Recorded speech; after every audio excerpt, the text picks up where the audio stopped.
शांति। मुरली date April 11, 2022। प्रातः मुरली बागदादा मधुबन। मीठे बच्चे, तुम्हारी बुद्धि में सारा दिन सर्विस के ही ख्याल चलने चाहिए। तुम्हें सबका कल्याण करना है क्योंकि तुम हो अंधों की लाठी। ತಂದೆ ಹೇಳ್ತಾ ಇದ್ದಾರೆ, ಮಧುರ ಮಕ್ಕಳೇ, ತಮ್ಮ ಬುದ್ಧಿಯಲ್ಲಿ ಪೂರ್ತಿ ದಿನವೂ ಸರ್ವಿಸಿನ ವಿಚಾರವನ್ನು ಮಾಡುತ್ತಿರಬೇಕು ಅಂತ ಹೇಳ್ತಾ ಇದ್ದಾರೆ ಬಾಬಾ. ಬುದ್ಧಿಯಲ್ಲಿ ಏನು ನಡಿಬೇಕು? ಸರ್ವಿಸಿನ ವಿಚಾರಗಳೇ ನಡಿಬೇಕು ಅಂತ ಹೇಳ್ತಾ ಇದ್ದಾರೆ. ತಮ್ಮ ಕಲ್ಯಾಣವನ್ನು ಮಾಡಿಕೊಳ್ಳಬೇಕು ಹಾಗೂ ಅನೇಕರ ಕಲ್ಯಾಣವನ್ನು ಕೂಡ ಮಾಡಬೇಕು, ಏಕೆಂದರೆ ತಾವೇ ಅಂಧರಿಗೆ ಊರುಗೋಲಾಗಿದ್ದೀರಿ ಅಂತ ಹೇಳ್ತಾರೆ. ಮುರಳಿಯ ಸಾರದಲ್ಲಿ ಬಾಬಾ ತಿಳಿಸ್ತಾ ಇದ್ದಾರೆ, ತಮ್ಮ ಬುದ್ಧಿಯಲ್ಲಿ ಪೂರ್ತಿ ದಿನವೆಲ್ಲ ಸೇವೆಯ ವಿಚಾರಗಳನ್ನು ಮಾಡುತ್ತಿರಬೇಕು. ಬುದ್ಧಿಯಲ್ಲಿ ಸೇವೆ ವಿಚಾರ ನಡೆಯುತ್ತಿರಬೇಕು. ತಾವು ಎಲ್ಲರ ಕಲ್ಯಾಣವನ್ನು ಮಾಡಬೇಕು, ಏಕೆಂದರೆ ತಾವೇ ಅಂಧರಿಗೆ ಊರುಗೋಲಾಗಿದ್ದೀರಿ ಅಂತ ಬಾಬಾ ತಿಳಿಸ್ತಾರೆ. प्रश्न, उच्च पद पाने के लिए मुख्य कौन सी धारणा चाहिए? ಉನ್ನತ ಪದವಿಯನ್ನು ಪಡೆಯಲು ಯಾವ ಮುಖ್ಯ ಧಾರಣೆಯನ್ನು ಮಾಡಿಕೊಳ್ಳಬೇಕು ಅಂತ ಹೇಳ್ತಾರೆ. ಯಾವ ಧಾರಣೆ ಮಾಡಬೇಕು?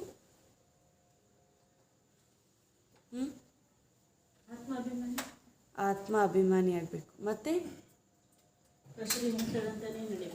ಪ್ರಶ್ನೆ ಏನಂದರೆ, ಉನ್ನತ ಪದವಿಯನ್ನು ಪಡೆಯಲು ಮುಖ್ಯ ಯಾವ ಗುಣವನ್ನು ಧಾರಣೆ ಮಾಡಬೇಕು ಅಂತ.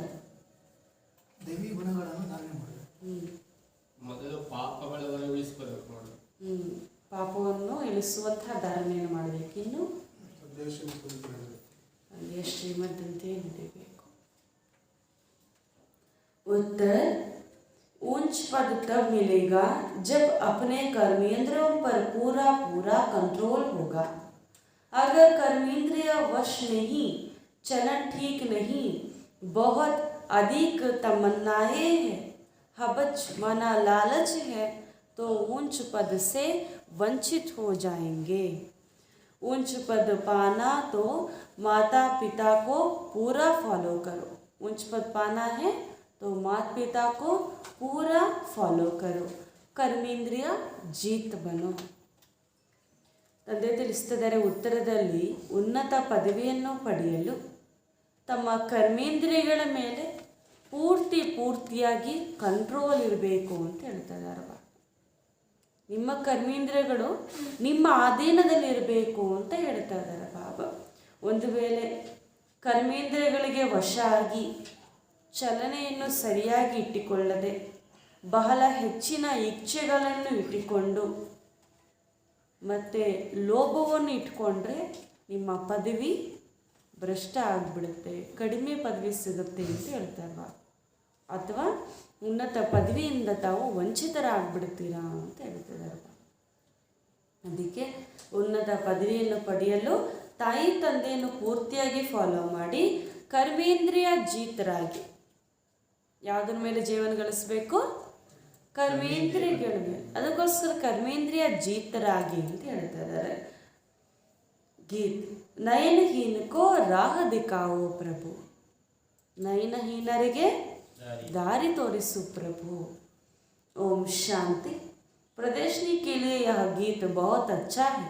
ऐसा नहीं प्रदर्शनी में रिकॉर्ड नहीं बजा सकते हैं, इस पर भी तुम समझा सकते हो, क्योंकि पुकारते तो सब हैं परंतु यह नहीं जानते हैं कि जाना कहाँ और कौन ले जाएगा. ಈ ಪ್ರದರ್ಶನಿ ಹಾಕಿದಾಗಲೂ ಕೂಡ ಈ ಹಾಡು ಕೂಡ ಆ ಸಮಯದಲ್ಲಿ ಹಾಕ್ಬೋದು ಅಂತ ಹೇಳ್ತಿದ್ದಾರೆ ಬಾಬಾ. ಪ್ರದರ್ಶನಿಯಲ್ಲಿ ಈ ಹಾಡು ಹಾಕಬಾರ್ದು ಅಂತ ಏನೂ ಇಲ್ಲ. ಬಾಬಾ ಹೇಳ್ತಾರೆ, ಇದರ ಮೇಲೂ ಕೂಡ, ಈ ಹಾಡಿನ ಮೇಲೂ ಕೂಡ ನೀವು ಇನ್ನೂ ಚೆನ್ನಾಗಿ ಅವರಿಗೆ ಅರ್ಥ ಮಾಡಿಸ್ಬೇಕು. ಅರ್ಥ ಮಾಡಿಸ್ಬೋದು. ಎಲ್ಲರೂ ಕೂಡ ಕರೀತಾರಲ್ವ, ಎಲ್ಲರೂ ಕೂಡ ಭಗವಂತ ಬನ್ನಿ ಅಂತಾನೆ ಕರೆದ್ರು. ಆದರೆ ಕರೆದಿದ್ದಂತೂ ಎಲ್ಲರೂ ಕರೆದ್ರು, ಆದರೆ ಎಲ್ಲಿಗೆ ಹೋಗಬೇಕು, ಯಾರು ಬಂದು ಕರ್ಕೊಂಡು ಹೋಗ್ತಾರೆ ಅಂತ ಗೊತ್ತಿರಲಿಲ್ಲ ಅಂತ ಹೇಳ್ತಿದ್ದಾರೆ ಬಾಬಾ. जैसे कि ड्रामा अथवा भावी वश भक्तों को भक्ति करनी है, जब भक्ति पूरी होती है तभी बाप आते. ಹೇಗೆ ಡ್ರಾಮಾದಲ್ಲಿ ನೋಂದಾವಣೆ ಆಗಿದೆಯೋ, ಹೇಗೆ ಈ ಡ್ರಾಮಾದಲ್ಲಿ ಫಿಕ್ಸ್ ಆಗಿಬಿಟ್ಟಿದೆಯೋ ಅದೇ ಪಾತ್ರದ ಅನುಸಾರ ನಡಿಬೇಕು ಅಂತ ಹೇಳ್ತಾರೆ. ಭಕ್ತರು ಕೂಡ ಭಕ್ತಿಯನ್ನು ಮಾಡುತ್ತಾರೆ. ಯಾವಾಗ ಪೂರ್ತಿ ಭಕ್ತಿ ಸಂಪೂರ್ಣ ಆಗುತ್ತೋ ಅಥವಾ ಯಾವಾಗ ಭಕ್ತಿ ಪೂರ್ತಿ ಆಗುತ್ತೋ ಆ ಸಮಯದಲ್ಲೇ ತಂದೆ ಬರುತ್ತಾರೆ ಅಂತ ಹೇಳ್ತಾರೆ. कितने दर दर भटके हैं, मेले मलखाड़े लगते हैं, तो दिन प्रतिदिन वृद्धि को पाते जाते हैं. श्रद्धा से तीर्थों पर जाना भटकना चलता ही रहता है. बहुत समय हो गया है तो भी गवर्नमेंट स्टैंप आदि बनाते रहते हैं. साधुओं आदि के भी स्टैंप बनाते हैं, बर्थडे मनाते हैं. यह सब है रावण राज्य का अथवा माया का भवका. उनका भी मेला मलखाड़ा चाहिए न. आधा कल्प से तुम रावण राज्य में भटकते रहे. ನೋಡಿ ಬಾಬಾ ಹೇಳ್ತಾರೆ, ನೀವು ಹೆಜ್ಜೆ ಹೆಜ್ಜೆಯಲ್ಲೂ ಕೂಡ ಬಾಗಿಲ ಹತ್ರ ಕೂಡ ಎಷ್ಟೊಂದು ಪೆಟ್ಟನ್ನು ತಿಂದಿದ್ದೀರಿ. ದಿನ ಪ್ರತಿದಿನ ಇದೆಲ್ಲ ಕೂಡ ವೃದ್ಧಿ ಆಗುತ್ತೆ. ಎಷ್ಟೊಂದು ಮೇಲೆ ಇತ್ಯಾದಿಗಳು ಮಾಡ್ತಾ ಇರ್ತಾರಲ್ಲ, ಇದೆಲ್ಲವೂ ಕೂಡ ವೃದ್ಧಿ ಆಗ್ತಾ ಹೋಗುತ್ತೆ. ಶ್ರದ್ಧೆಯಿಂದ ತೀರ್ಥ ಯಾತ್ರಕ್ಕೆ ಹೋಗಿ ಕೂಡ ಎಷ್ಟೊಂದು ಅಲೆದಾಡ್ತಾ ಇರ್ತಾರೆ ಅಂತ ಹೇಳ್ತಾರೆ ಬಾಬಾ ಅಲ್ವಾ.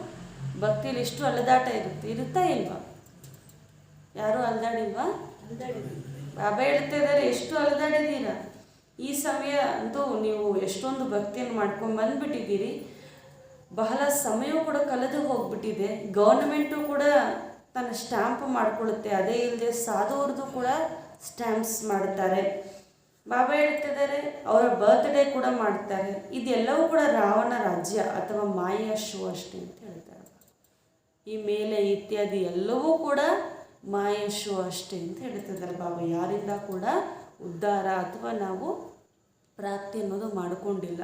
ಅದು ಸಾಧು ಸನ್ಯಾಸರಿಂದ ಇರ್ಬೋದು, ತೀರ್ಥ ಸ್ಥಾನಗಳಿಂದ ಇರ್ಬೋದು ಅಂತ ಹೇಳ್ತಾರೆ. ಮೇಲೆಗಳಿಂದ ಇರ್ಬೋದು, ಯಾವುದರಿಂದ ಕೂಡ ನಮಗೆ ಲಾಭ ಆಗಲಿಲ್ಲ ಅಂತ ಹೇಳ್ತಿದ್ದಾರೆ ಬಾಬಾ. ಆದಾ ಕಲ್ಪಸೆ ತುಮ್ ರಾವಣ ರಾಜ್ಯ ಮೇ ಭಟಕತೆ ರಹೆ. ಎಷ್ಟು ಸಮಯದಿಂದ ಅಲೆದಾಡಿದ್ರಿ? ಅರ್ಧ ಕಲ್ಪ. ರಾವಣ ರಾಜ್ಯ ಯಾವಾಗಿನ ಮೊದಲಾಯಿತು ಆಗಲಿಂದ ಅಲೆದಾಡುತ್ತಾನೆ ಬಂದ್ರಿ ಅಂತ ಹೇಳ್ತಾ ಇದ್ದಾರೆ. अब बाबा आकर रावण राज्य से छुड़ाए राम राज्य में ले जाते हैं. दुनिया यह नहीं जानती कि आपे ही पूज्य, आपे ही पुजारी, या महिमा किसकी है.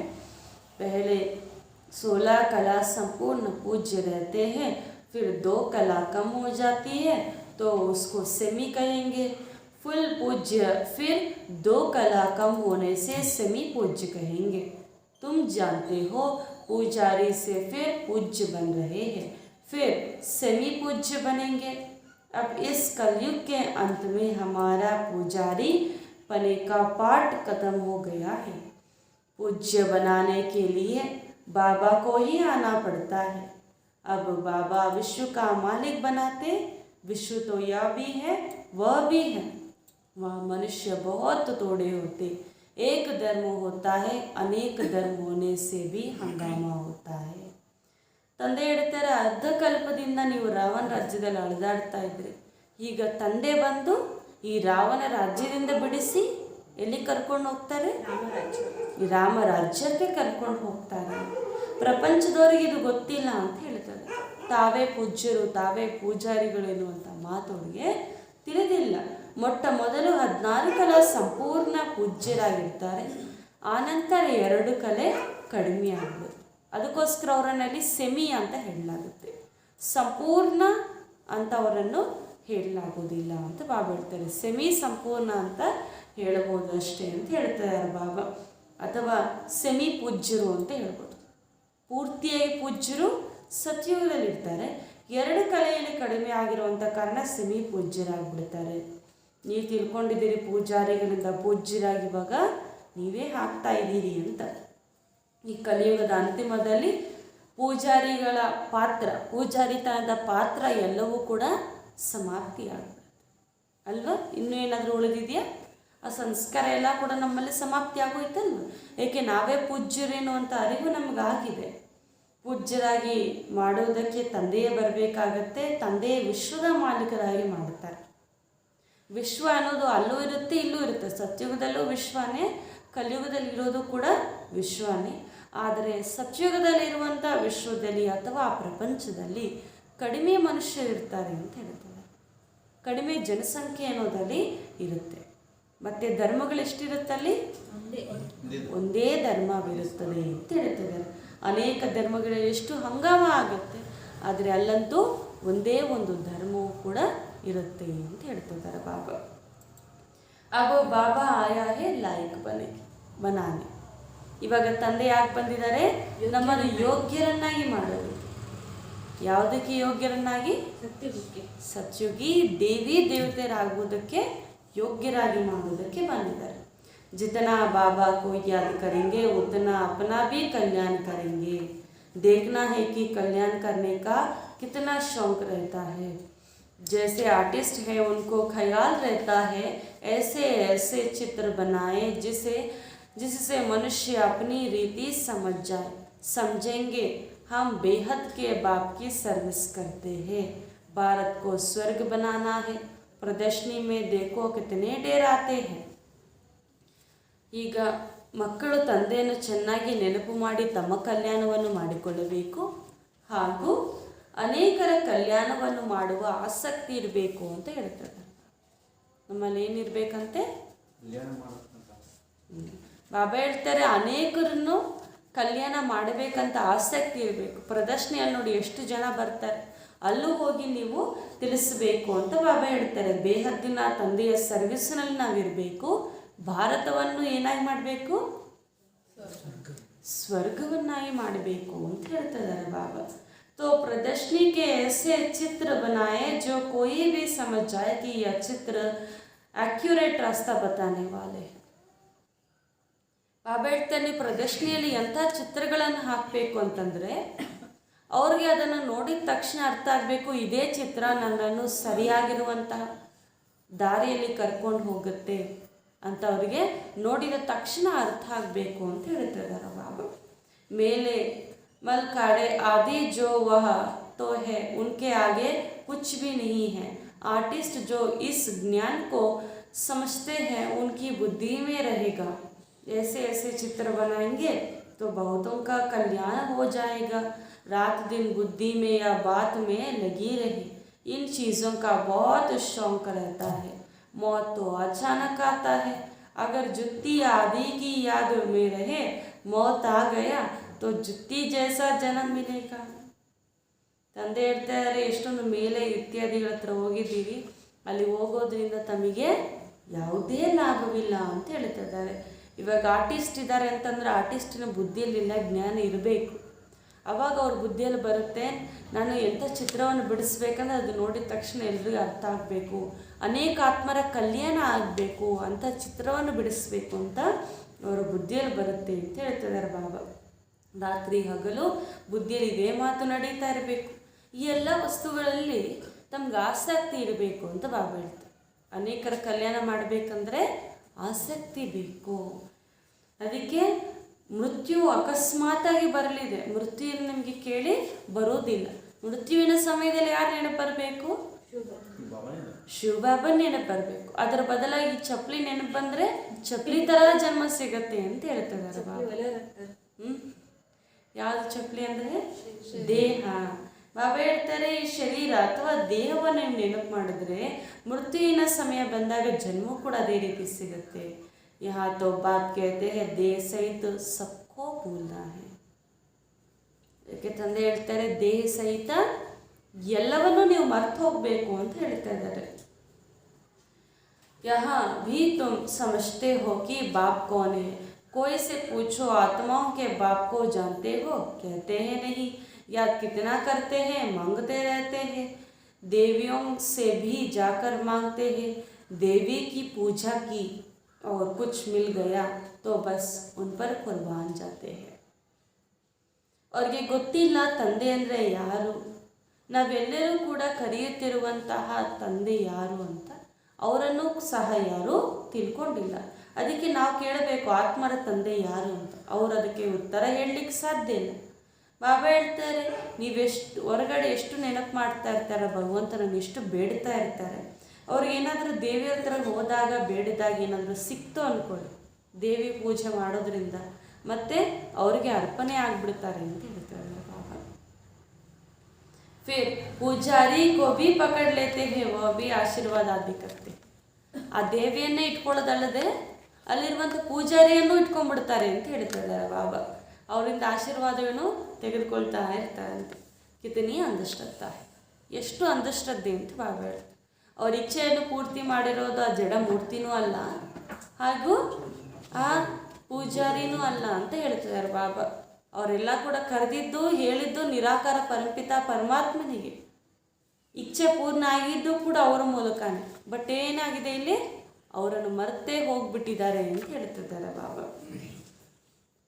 यहाँ प्रदर्शनी तो गांव गांव में जाएंगे, बाप गरीब निवास है, उन्हों को जोर से उठाना है।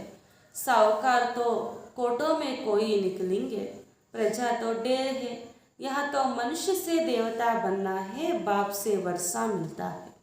पहले पहले तो बाप को जानना चाहिए कि वह हमको पढ़ाते हैं। इस समय मनुष्य कितने पत्थर बुद्धि है, देखते भी है, इतने सेंटर्स पर आते हैं, सबको निश्चय है बाप टीचर सद्गुरु है, यह भी समझते नहीं। ಬಾಬಾ ಹೇಳ್ತಾರೆ, ಹಳ್ಳಿಯಲ್ಲೂ ಕೂಡ ನೀವು ಹೋಗಿ ಪ್ರದರ್ಶನೆಯನ್ನು ಹಾಕಿ, ಹೋಗಿ ಹಾಡನ್ನೆಲ್ಲ ಕೂಡ ಹಾಕಿ ಅಲ್ಲಿ ಅರ್ಥವನ್ನು ತಿಳಿಸ್ತಾ ಬನ್ನಿ. ಬಾಬಾವರಂತೂ ಬಡವರ ಬಂಧು ಅಂತ ಹೇಳ್ತಾರೆ. ಯಾಕೆ ಬಾಬಾ ಯಾವತ್ತು ಸಿಟಿಯಲ್ಲಿ ಹೋಗಿ ಸರ್ವಿಸ್ ಮಾಡಿ ಅಂತ ಹೇಳಿಲ್ಲ, ಹಳ್ಳಿಯಲ್ಲಿ ಹೋಗಿ ಸರ್ವಿಸ್ ಮಾಡಿ ಅಂತ ಜಾಸ್ತಿ ಹೇಳಿದ್ದಾರೆ. ಎಲ್ಲ ಸ್ಥಾನದಲ್ಲಿ ಸರ್ವಿಸ್ ಮಾಡಿ ಅಂತಲೇ ಹೇಳಿದ್ದಾರೆ, ಆದರೆ ವಿಶೇಷ ಜಾಸ್ತಿ ಗಮನ ಕೊಡೋದು ಬಾಬಾ ಹಳ್ಳಿ ಕಡೆ. ಯಾಕೆ ಅಂತಂದರೆ ಬಾಬಾ ಹೇಳ್ತಾರೆ, ಬಡವರು ತುಂಬ ಚೆನ್ನಾಗಿ ಜ್ಞಾನವನ್ನು ಸ್ವೀಕರಿಸ್ತಾರೆ, ಆದರೆ ಸಾಹುಕಾರರು ಕೋಟಿಯಲ್ಲಿ ಕೆಲವರು ಮಾತ್ರ ಇದನ್ನು ಸ್ವೀಕರಿಸ್ತಾರೆ. ಬಾಬಾ ಹೇಳ್ತಾರೆ, ಪ್ರಜೆಗಳಂತೂ ಅನೇಕರಿದ್ದಾರೆ, ಆದರೆ ಇಲ್ಲಿ ಮನುಷ್ಯರಿಂದ ದೇವತೆರಾಗಬೇಕು, ತಂದೆಯಿಂದ ಆಸ್ತಿಯನ್ನು ಪಡಿಬೇಕು. ಮೊಟ್ಟ ಮೊದಲು ತಂದೆಯನ್ನು ತಿಳ್ಕೊಳ್ಳಿ, ಅವರೇ ನಮಗೆ ಓದಿಸ್ತಾ ಇದ್ದಾರೆ ಅಂತ. ಈ ಸಮಯದಲ್ಲಿ ಮನುಷ್ಯರು ಎಷ್ಟು ಕಲ್ಲು ಬುದ್ಧಿಯವರಾಗ್ಬಿಟ್ಟಿದ್ದಾರೆ ನೋಡಿ. ಎಷ್ಟು ಸೆಂಟರ್ಸ್ಗೂ ಬರ್ತಾರೆ, ಎಲ್ಲರಿಗೂ ಕೂಡ ಇವಾಗ ನಿಶ್ಚಯ ಆಗಿದೆ. ಆದರೆ ತಂದೆ ಟೀಚರ್ ಸದ್ಗುರು ಇವರೇ ಅಂತ ಅವರಿಗೆ ಅರ್ಥನೇ ಆಗೋದಿಲ್ಲ ಅಂತ ಹೇಳ್ತಾರೆ ಬಾಬಾ. ಅದಕ್ಕೋಸ್ಕರ ನೀವು ಎಲ್ಲರಿಗೂ ಕೂಡ ಈ ಜ್ಞಾನವನ್ನು ತಿಳಿಸಿ, ತಂದೆ ಟೀಚರ್ ಸದ್ಗುರು ಇವರೊಬ್ಬರೇ ಅಂತ ಹೇಳಿ ನಾವು ಅರ್ಥ ಮಾಡಿಸಬೇಕು ಅಂತ ಹೇಳ್ತಾ ಇದ್ದಾರೆ. एक दूसरा गीत भी है कि इस पाप की दुनिया से वह भी अच्छा है, या पाप की दुनिया तो है ही. ಬಾಬಾ ಹೇಳ್ತಾರೆ, ಇನ್ನೊಂದು ಹಾಡಿನ ಬಗ್ಗೆನೂ ಹೇಳ್ತಾ ಇದ್ದಾರೆ. ಈ ಪಾಪದ ಪ್ರಪಂಚದಿಂದ ನಮ್ಮನ್ನು ಕರ್ಕೊಂಡು ಹೋಗಿ ಎನ್ನುವಂಥ ಹಾಡು ಏನಿದೆ ಅದು ನಿಜವಾಗ್ಲೂ ತುಂಬ ಚೆನ್ನಾಗಿದೆ ಅಂತ ಹೇಳ್ತಾರೆ. ಯಾಕೆ? ಇದು ಯಾವ ಪ್ರಪಂಚ? ಪುಣ್ಯ ಪ್ರಪಂಚನ ಪಾಪದ ಪ್ರಪಂಚ ಅಂತ ಹೇಳ್ತದೆ. भगवान वाच, यह असुरी संप्रदाय है, मैं इनको दैवी संप्रदाय बनाता हूँ. फिर मनुष्यों की कमेटी आदि यहाँ कार्य कैसे कर सकती है? भगवान वाच, ನಾನೇ ಈ ಅಸುರಿ ಸಂಪ್ರದಾಯವನ್ನು ದೈವಿ ಸಂಪ್ರದಾಯಸ್ಥರನ್ನಾಗಿ ಮಾಡುತ್ತೇನೆ ಅಂತ ಹೇಳ್ತಾರೆ. ಹಾಗೂ ನನ್ನ ಕರ್ತವ್ಯ ವಿಶ್ವದ ಕಲ್ಯಾಣ ಮಾಡುವುದು. ಈ ಕರ್ತವ್ಯವನ್ನು ಮಾಡೋದಕ್ಕೆ ಎಷ್ಟು ಕಮಿಟಿ ಮಾಡಿದ್ರು, ಎಷ್ಟು ಸಮ್ಮೇಳನ ಮಾಡಿದ್ರು, ಎಷ್ಟು ಸಂಘಟನೆ ಸೇರಿಸಿದ್ರು ಕೂಡ ಈ ಕಾರ್ಯ ಹಿಂಗಾಗಲಿಕ್ಕೆ ಸಾಧ್ಯ ಅಂತ ಹೇಳ್ತಾ ಇದ್ದಾರೆ ಬಾಬಾ. ಆಗ್ಲಿಕ್ಕೆ ಸಾಧ್ಯನಾ? ಯಹಾತೋ ಸಾರಿ ಬಾತು ಬುದ್ಧಿ ಮೇ. ಇವಾಗ ನಿಮಗೆ ಎಲ್ಲ ಮಾತುಗಳು ನಿಮ್ಮ ಬುದ್ಧಿಯಲ್ಲಿ. ಭಗವಾನ್ कहते हैं तुम पतित हो, तुमको भविष्य के लिए पावन सो देवता बनाता. ಇವಾಗ ಸ್ವಯಂ ಭಗವಂತನೇ ಹೇಳ್ತಾ ಇದ್ದಾರೆ, ತಾವು ಪತಿತರಾಗಿದ್ದೀರಿ, ಭವಿಷ್ಯದಲ್ಲಿ ತಾವು ಪಾವನ ದೇವತೆಯರನ್ನಾಗಿ ನಾನು ಮಾಡುತ್ತೇನೆ ಅಂತ ಯಾರು ಹೇಳ್ತಿದ್ದಾರೆ? ಯಾರು ಗ್ಯಾರಂಟಿ ಕೊಡ್ತಾ ಇದ್ದಾರೆ? ಶಿವ ಬಾಬಾ. इस समय सभी पतित है, पतित अक्षर ही विकार पर है. सच्चे में वाइसरस वर्ल्ड थी, यह है विशस वर्ल्ड. कृष्ण को 16,108 रानियाँ दे दी है, यह भी ड्रामा में नोंद है. जो भी शास्त्र बनाए हुए हैं उसमें ग्लानि कर दी. ಪತಿತರೆನ್ನುವಂಥ ಅಕ್ಷರ ಏನಿದೆ ಇದು ವಿಕಾರಕ್ಕೆ ಹೇಳಲಾಗಿದೆ ಅಂತ ಹೇಳ್ತಾರೆ. ಆದರೆ ಸತ್ಯಯುಗದಲ್ಲಿ ಎಲ್ಲರೂ ಪಾವನ ಇರುವಂಥ ಕಾರಣ ಅದನ್ನು ನಿರ್ವಿಕಾರಿ ಪ್ರಪಂಚ ಎಂದು ಹೇಳಲಾಗುತ್ತದೆ. ಕೃಷ್ಣನಿಗೆ 16,108 ರಾಣಿಗಳು ಅಂತ ಹೇಳ್ಬಿಡ್ತಾರೆ. ಆದರೆ ಇದು ಪೂರ್ತಿಯಾಗಿ ತಪ್ಪು ಅಂತ ಬಾಬಾ ಹೇಳ್ತಾರೆ. ಆದರೆ ಹೆಂಗೋ ಡ್ರಾಮಾದಲ್ಲಿ ನೋಂದಾವಣೆ ಆಗಿದೆ. ಶಾಸ್ತ್ರಗಳು ಏನೇನು ಬರೆದಿದ್ದಾರೆ ನೋಡಿ, ಎಷ್ಟೆಲ್ಲ ಗ್ಲಾನಿ ಮಾಡಿಬಿಟ್ಟಿದ್ದಾರೆ ಅಂತ ಹೇಳ್ತಾರೆ ಬಾಬಾ. ನಿಂದನೆ ಎಷ್ಟು ಮಾಡಿದ್ದಾರೆ. ಬಾಬಾ ಜೋ ಸ್ವರ್ಗ ಬನಾತೆ ಹೇ ಉಸ್ಕೆ ಲಿಯೇ ಭೀ ಕ್ಯಾ ಕ್ಯಾ ಕಹತೆ ಹೇ. ತಂದೆ ಬಂದು ಎಷ್ಟು ಸುಂದರವಾಗಿರುವಂಥ ಸ್ವರ್ಗವನ್ನು ರಚಿಸ್ತಾರೆ, ಆದರೆ ಆ ಸ್ವರ್ಗಗಳು ಕೂಡ ಏನೇನೋ ಬರೆದು ಬಿಟ್ಟಿದ್ದಾರೆ ಅಂತ ಹೇಳ್ತಿದ್ದಾರೆ ಬಾಬಾ. ಅಭಿ ತುಮ್ ಜಾನ್ತೆ ಹೋ ಬಾಬಾ ಹಮ್ಕೋ ಕಿತನಾ ಊಂಚ್ ಬನಾ ರಹಿ ಹೈ. ಇವಾಗ ನೀವು ತಿಳ್ಕೊಂಡಿದ್ದೀರಿ ತಂದೆ ನಮ್ಮನ್ನು ಎಷ್ಟು ಉನ್ನತರಾಗಿ ಮಾಡಿದ್ದಾರೆ ಅಂತ. ಕಿತನಿ ಅಚ್ಚಿ ಶಿಕ್ಷಾ ದೇತೆ ಹೈ, ಸಚ್ಚಾ ಸಚ್ಚಾ ಸತ್ಸಂಗ್ ಯಾ ಹೈ. ತಂದೆ ಎಷ್ಟು ಒಳ್ಳೆ ಮಾತುಗಳನ್ನು ತಿಳಿಸ್ತಾರೆ. ಬಾಬಾ ಹೇಳ್ತಾರೆ ಸತ್ಯ ಸತ್ಯ ಸತ್ಸಂಗ ಇದೊಂದೇ ಆಗಿದೆ. ಬಾಕಿ ಸಬ್ ಹೈ ಜೂಟಿ ಸಂಘ. ಬಾಕಿ ಉಳಿದಿದ್ದು ಏನೆಲ್ಲವೂ ಕೂಡ ಸಂಘ ಇದೆಯೋ ಎಲ್ಲವೂ ಕೂಡ ಸುಳ್ಳಿನ ಸಂಘಗಳಾಗಿವೆ ಅಂತ ಹೇಳ್ತಾರೆ. ऐसे को फिर परमपिता परमात्मा आकर विश्व का मालिक बनाते हैं. बाप समझाते हैं बच्चे तुमको अब अंधों की लाठी बनना है. ಇಂಥ ಸುಳ್ಳಿನ ಸಂಘದ ಪ್ರಪಂಚದಲ್ಲಿರುವಂಥ ಪ್ರತಿಯೊಬ್ಬರಿಗೂ ಪರಮಪಿತ ಪರಮಾತ್ಮ ಬಂದು ಜ್ಞಾನವನ್ನು ಕೊಟ್ಟು ವಿಶ್ವದ ಮಾಲೀಕರಾಗಿ ಮಾಡುತ್ತಾರೆ ಅಂತ ಹೇಳ್ತಾರೆ.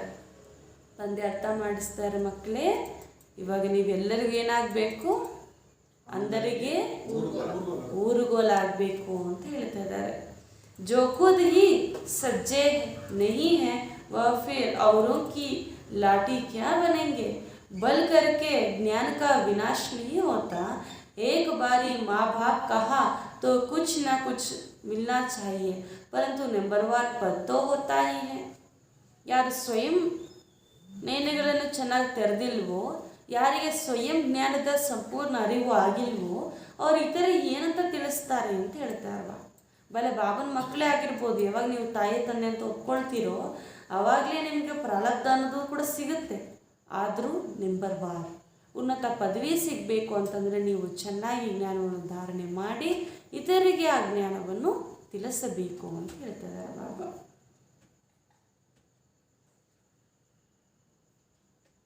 चलन से भी कुछ मालूम पड़ जाता है, फिर भी पुरुषार्थ कराया जाता है. ऐसे नहीं जो मिला सो ठीक. पुरुषार्थ से ऊंच ಪ್ರಾರಬ್ಧ बनानी है. ಕೆಲವ್ರು ಏನು ಅನ್ಕೊಳ್ತಾರೆ ಅಂದರೆ ಯಾವ ಸಿಕ್ಕಿದ್ರೂ ಪರವಾಗಿಲ್ಲ ನಮಗೆ ಪದವಿ ಅಂತ ಅನ್ಕೊಳ್ತೀರಿ ಯಾರಾದ್ರೆ ಇಲ್ಲಿ. ಬಾಬಾ ಹೇಳ್ತಾರೆ ನೀವು ಬಂದಿದ್ದೀರಿ ಬಲಿಹಾರಿ ಆಗೋದಕ್ಕೆ ಅಂತಂದರೆ ಯಾವುದೋ ಯಾಕೆ ಉನ್ನತ ಪದವಿಯನ್ನು ಪಡೆಯುವುದಕ್ಕೆ ಪುರುಷಾರ್ಥ ಮಾಡಿ, ಉನ್ನತ ಪ್ರಾರಬ್ಧವನ್ನು ಪಡೆಯುವುದಕ್ಕೆ ಪುರುಷಾರ್ಥವನ್ನು ಮಾಡಿ ಅಂತ ಹೇಳ್ತಿದ್ದಾರೆ ಬಾಬಾ. ಬಿಗರ್ ಪುರುಷಾರ್ಥ ತೋ ಪಾನಿ ಬಿ ನಾಮಿಲ್ಲ. ಈ ಪುರುಷಾರ್ಥ ಮಾಡಿಲ್ಲ ಅಂದರೆ ನೀರು ಸಿಗಲ್ಲ ಅಂತ ಹೇಳ್ತಾರೆ ಬಾಬಾ. ಇಲ್ಲೂ ಅಷ್ಟೇ, ಭವಿಷ್ಯದಲ್ಲೂ ಅಷ್ಟೇ. ಬಾಬಾ ಹೇಳ್ತಾರೆ ಇಲ್ಲಿ ಪುರುಷಾರ್ಥ ನೀವು ಮಾಡಿದ್ರೇ ಅದರ ಪ್ರಾರಬ್ಧ ಭವಿಷ್ಯದಲ್ಲಿ ಸಿಗುತ್ತೆ. ಡ್ರಾಮಾದಲ್ಲಿದ್ದರೆ ನನಗೆ ಉನ್ನತ ಪದವಿ ಸಿಗುತ್ತೆ, ಇಲ್ಲಾಂದರೆ ಇಲ್ಲ ಅಂತ ಕುತ್ಕೋಬೇಡಿ ಅಂತ ಹೇಳ್ತಿದ್ದಾರೆ ಬಾಬಾ. इसको कर्म क्षेत्र कहा जाता है. या कर्म बिगर मनुष्य रह ना सके. कर्म संन्यास अक्षर भी रॉन्ग है. बहुत हट करते हैं, पानी पर आग पर चलना सीखते हैं, परंतु फायदा क्या मिला, मुफ्त आयु गवाते हैं. ಇದು ಕರ್ಮಕ್ಷೇತ್ರವಾಗಿದೆ ಅಂತ ಹೇಳ್ತಾರೆ. ನಾವೆಲ್ಲಿದ್ದೀವಿ? ಕರ್ಮಕ್ಷೇತ್ರದಲ್ಲಿದ್ದೀವಿ. ಇಲ್ಲಿ ಕರ್ಮ ಇಲ್ಲದೆ ಇರ್ಲಿಕ್ಕೆ ಸಾಧ್ಯನಾ? ಇಲ್ಲಿ ಕರ್ಮವನ್ನು ಮಾಡಲೇಬೇಕು. ಆದರೆ ಸನ್ಯಾಸಿಯರು ಕೆಲವರು ಕರ್ಮ ಸನ್ಯಾಸ ಅಂತ ಮಾಡ್ತಾರೆ. ಆ ಅಕ್ಷರವೇ ತಪ್ಪು ಅಂತ ಬಾಬಾ ಹೇಳ್ತಾರೆ. ಯಾಕಂದರೆ ಈ ಪ್ರಪಂಚದಲ್ಲಿ ಕರ್ಮ ಸನ್ಯಾಸ ಇಲ್ಲ. ಕರ್ಮ ಸನ್ಯಾಸ ಅಂದ್ರೆ ತಿನ್ನಬಾರ್ದು, ಏನೂ ಮಾಡಬಾರ್ದು, ಸುಮ್ಮನೆ ಕುತ್ಕೊಂಡಿರ್ಬೇಕು. ಅವ್ರು ತಿನ್ನಬೇಕಂದ್ರೂ ಬೇಡಬೇಕಂದ್ರೂ ಹೋಗ್ಬೇಕಲ್ಲ, ಅದಕ್ಕೂ ಕೂಡ ಒಂದು ಕರ್ಮ ಅಂತಲೇ ಹೇಳಲಾಗುತ್ತಲ್ಲ. ಬಾಬಾ ಹೇಳ್ತಾರೆ ಈ ರೀತಿ ಕರ್ಮ ಸನ್ಯಾಸ ಕರ್ಮ ಕ್ಷೇತ್ರದಲ್ಲಿ ಇಲ್ಲವೇ ಇಲ್ಲ ಅಂತ ಹೇಳ್ತಿದ್ದಾರೆ ಬಾಬಾ. ಭಕ್ತಿ ಮಾರ್ಗದಲ್ಲಿ ಎಷ್ಟೆಲ್ಲ ಹಠ ಮಾಡ್ತಾರೆ. ನೀರಿನ ಮೇಲೆ ನಡೆಯೋದು, ಬೆಂಕಿ ಮೇಲೆ ನಡೆಯೋದು. ಬಾಬಾ ಹೇಳ್ತಾರೆ ಇದರಿಂದ ಆಗೋ ಲಾಭ ಏನು ಅಂತ ಕೇಳ್ತಾರೆ. ಇನ್ನೂ ಅವ್ರು ಏನು ಮಾಡ್ಕೊಳ್ತಾರೋ ಪ್ರಾಣವನ್ನು ಇನ್ನೂ ಈಸಿಯಾಗಿ ಬಿಟ್ಕೊಳ್ಬಿಡ್ತಾರೆ ಅಷ್ಟೇ ಅಂತ ಬಾಬಾ ಹೇಳ್ತಾರೆ. ನಷ್ಟ ಅವ್ರಿಗೆ ಆಗುತ್ತೆ ಅಂತ ಹೇಳ್ತಾರೆ. तुम खुद कहते हो फलाने स्वर्गवासी हुआ, तो भक्ति मार्ग की जाती है रावण से दुख से छूटने के लिए, तो यहाँ छूटकर फिर वापस जाना है, इसलिए सबको याद करना है। हम मुक्तिधाम में जाएंगे अथवा सुखधाम में जाएंगे, दोनों ही पास्ट हो गए। बाहर सुखधाम था, अब नरक है तो नरकवासी कहेंगे ना। ಈಗ ಭಕ್ತಿ ಅಂತೂ ಆಗೋಗ್ಬಿಟ್ಟಿದೆ, ನಾವಂತೂ ರಾವಣನ ದುಃಖದಿಂದ ಬಿಡುಗಡೆ ಆಗಿಬಿಟ್ಟಿದ್ದೀವಿ ಅಂತ ಬಾಬಾ ಹೇಳ್ತಾರೆ. ಬಿಡುಗಡೆ ಆಗಿ ವಾಪಸ್ ಮನೆಗೆ ಹೋಗ್ಬೇಕು. ಅದಕ್ಕೇನು ಮಾಡಬೇಕು? ಪುರುಷಾರ್ಥ ಅಂದರೆ ತಂದೆಯನ್ನು ನೆನಪು ಮಾಡಬೇಕು ಅಂತ ಹೇಳ್ತಾರೆ. ನೀವೆಷ್ಟು ತಂದೆ ನೆನಪು ಮಾಡ್ತೀರಾ ಅಷ್ಟು ಮುಕ್ತಿಧಾಮ ಸುಖಧಾಮಕ್ಕೆ ಹೋಗ್ತೀರಾ ಅಂತ ಬಾಬಾ ಹೇಳ್ತಾರೆ. ಎರಡು ಕೂಡ ಪಾಸ್ಟ್, ಎರಡು ಕೂಡ ನಾವು ನೋಡ್ಬಿಟ್ಟಿದ್ದೀವಿ, ಇವಾಗ ಮತ್ತೆ ನೋಡಲಿದ್ದೀವಿ. ಭಾರತವೇ ಸುಖಧಾಮವಾಗಿದ್ದು ಈಗ ನರಕ ಆಗಿದೆ, ಆದ್ದರಿಂದ ಎಲ್ಲರನ್ನೂ ನರಕವಾಸಿಗಳಂದೇ ಹೇಳಲಾಗುತ್ತೆ. ಯಾರಾದರೂ ಶರೀರ ಬಿಟ್ಟರೆ ನೀವು ಹೇಳ್ತೀರಲ್ವ ಏನಾದರೂ ಅಂತ, ಸ್ವರ್ಗವಾಸಿಗಳಾಗಿದ್ರು, ಸ್ವರ್ಗಕ್ಕೆ ಹೋಗಿದ್ರು ಅಂತ ಹೇಳ್ತೀವಿ. अच्छा तुम तो नरक में हो ना, हेवन के तो हेल में कैसे आ सकते हैं? हेवन के अगेंस्ट ही हेल होता है, बाकी बात तो है शांति. ಅವರು ಸ್ವರ್ಗಕ್ಕೆ ಹೋಗಿದ್ರು ಅಂತ ಹೇಳ್ತಾ ಇದ್ದೀರಾ ಅಂತಂದ್ರೆ ನೀವೆಲ್ಲಿದ್ದೀರಾ ಅಂತ ಅದರ ಅರ್ಥ? ನರಕದಲ್ಲಿ ಇದ್ದೀರಾ ಅಂತಾನೆ ತಾನೇ ಅರ್ಥ. ಸ್ವರ್ಗಕ್ಕೆ ಆಪೋಸಿಟ್ ಏನು? ನರಕನೇ ಅಲ್ವಾ ಅಂತ ಹೇಳ್ತಿದ್ದಾರೆ ಬಾಬಾ. ಅಂದರೆ ನೀವು ಯಾಕೆ ನರಕದಲ್ಲಿದ್ದೀರಿ? ಬಡೆ ಬಡೆ ಲೋಗ್ ಇದನ್ನ ಸಮಜ್ತೇವಿ ನೀ. ಬಾಬಾ ಹೇಳ್ತಾರೆ ದೊಡ್ಡವರು ಇದನ್ನ ಯಾವುದನ್ನು ಕೂಡ ಅರ್ಥನೇ ಮಾಡಿಕೊಳ್ಳುವುದಿಲ್ಲ ಅಂತ ಹೇಳ್ತಾ ಇದ್ದಾರೆ. तो इस समय मनुष्य कितने पाप करते हैं, स्वर्ग में ऐसी बातें नहीं होती है. ಇಲ್ಲಂತೂ ತುಂಬ ಯುಕ್ತಿಯಿಂದ ನೀವು ಅರ್ಥ ಮಾಡಿಸ್ಬೇಕು. ಪ್ರದರ್ಶನೆಯಲ್ಲೂ ಕೂಡ ತುಂಬ ಕೆಲಸ ನಡೆಯುತ್ತೆ. ಈ ಸಮಯ ಎಷ್ಟು ಮನುಷ್ಯರು ಪಾಪ ಮಾಡಿಬಿಟ್ಟಿದ್ದಾರೆ. ಈ ಯಾವುದೇ ಮಾತು ಕೂಡ ಇತರಿಗೆ ಹೇಳಿದರೆ ಚೆನ್ನಾಗಿ ಅರ್ಥನೇ ಮಾಡ್ಕೊಳ್ಳೋದಿಲ್ಲ ಅಂತ ಬಾಬಾ ಹೇಳ್ತಾರೆ. ಈ ಪಾಪ ದುಃಖ ಇತ್ಯಾದಿ ಸ್ವರ್ಗದಲ್ಲಿ ಇರುವುದೇ ಇಲ್ಲ, ಅದಾಗಿದೆ ಪ್ರಾರಬ್ಧ ಅಂತ ಬಾಬಾ ಹೇಳ್ತಾ ಇದ್ದಾರೆ. ನೀವು ಸ್ವರ್ಗದಲ್ಲಿ ಹೋದ್ಮೇಲೆ ಪ್ರಾರಬ್ಧವನ್ನು ಪಡೀತೀರಿ. ಅನೇಕ ಬಾರಿ ವಿಶ್ವದ ಮಾಲೀಕರಾಗಿದ್ರಿ, ಇವಾಗಲೂ ಕೂಡ ಆಗ್ತಿದ್ದೀರಿ, ಇನ್ನು ಮುಂದೆ ಕೂಡ ಆಗ್ತೀರಿ ಅಂತ ಬಾಬಾ ಹೇಳ್ತಾ ಇದ್ದಾರೆ. ದುನಿಯಾ ಮೇ ಕಿಸಿ ಕೋ ಭಿ ಪತಾ ನಹಿ ತುಮ್ಹಾರೆ ಮೇ ಕೋಯಿ ಸಮಜ್ತೆ. ಈ ರೀತಿ ನಾವೇ ಆಗ್ತೀವಿ ಅಂತ ಪ್ರಪಂಚದಲ್ಲಿ ಯಾರಿಗೂ ಕೂಡ ಗೊತ್ತಿಲ್ಲ. ಬಾಬಾ ಹೇಳ್ತಾರೆ ನಿಮ್ಮಲ್ಲೂ ಕೂಡ ನೆಂಬರ್ವಾರಾಗಿ ಇದನ್ನು ತಿಳ್ಕೊಂಡಿದ್ದೀರಿ ಅಂತ ಹೇಳ್ತಿದ್ದಾರೆ. ಯಾವುದನ್ನು ನಾವೇ ಸ್ವರ್ಗವಾಸಿಗಳಾಗ್ತೀವಿ, ವಿಶ್ವದ ಮಾಲೀಕರಾಗ್ತೀವಿ ಅಂತ. तुम्हारे में भी कोई समझते हैं या खेल से कोई छूट नहीं सकते हैं. मोक्ष भी मनुष्य तब चाहते जब दुखी होते. बाबा तो कहते हैं अच्छी रीति पुरुषार्थ करो, माँ बाप को फॉलो कर पुरुषार्थ कर अच्छा पद पालो, अपनी चलन को सुधारो. बाप तो राह बताते हैं, फिर उस पर क्यों नहीं चलते हो? जास्ती तमन्नाएं नहीं रखनी, यज्ञ से जो मिले है सो खाना है. लालच माना हवच है, कर्मेंद्रिय वश में नहीं है तो पद भी ऊंच नहीं पा सकेंगे. तो ऐसे ऐसे गीत प्रदर्शनी में बजाए उस पर तुम समझा सकते हो. ಈ ಆಟದಿಂದ ಯಾರು ಮುಕ್ತರಾಗಲಿಕ್ಕೆ ಸಾಧ್ಯ? ಈ ಆಟದಿಂದ ಯಾರು ಬಿಡುಗಡೆ ಆಗಲು ಸಾಧ್ಯ?